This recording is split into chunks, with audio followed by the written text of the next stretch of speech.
Credit card processing is an incredibly important element of business today.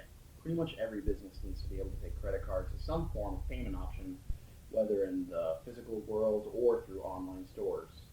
However, since there are so many breaches that happen in that world, there are a lot of regulations in place to attempt to curb that. So you need to take as many steps as you can to prevent leaks so you don't get a lovely call from a regulatory agency. First thing that you have to do is get some kind of firewall in place, and it should also be configured properly to do the job that it needs to do. If the username is admin and the password is password, you may as well not get the firewall. So if you're unfamiliar with setting up the firewall and doing even that, it's highly recommended to work with some kind of network security provider to get that set up.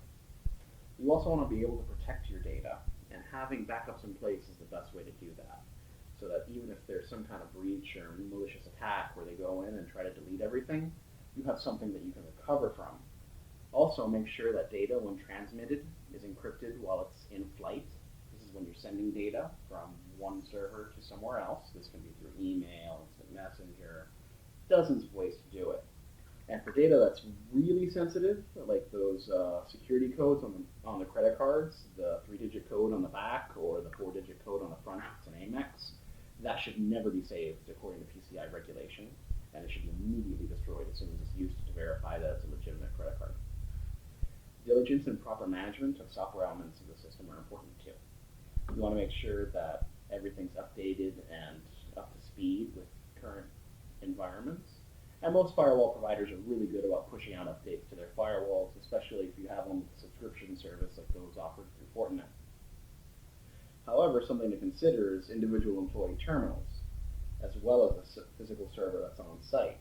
You can have all the network protection in the world, but if you have someone break in with a couple of flash drives, it's not really going to do much good if there's a computer that's left out in the open.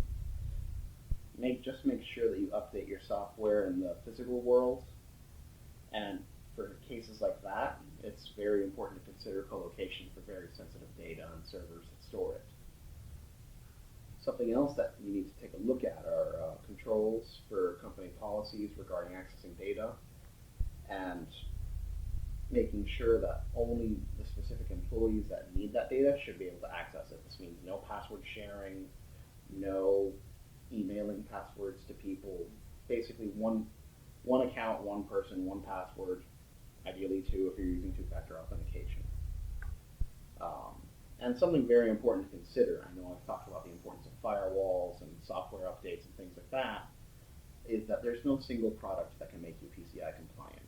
By the very nature of PCI, there are 12 different steps to the regulation, and if you don't adhere to all of them, you're not PCI. So Firewall, for example, is only going to apply to the specific rules of PCI that involve the firewall. Access to private data should be restricted and at a need-to-know basis, and everyone needs to have those unique credentials. That has nothing to do with a firewall. You can have a firewall and have 10 sets of credentials. Are you PCI? No, you're not. And of course, access to the infrastructure should be restricted. And this can be done by using offsite servers through co-location, like I was saying earlier, or you could also use our dedicated private server offerings or RPN cloud to get your data off-site and in a safer data center. PCI compliance is something that's very important for businesses today, and it doesn't matter if you take one credit card or 10,000. As soon as you take that first card, you need to be compliant. To learn more about how we can help you getting there, please give us a call at 305-735-8098, option 2, or by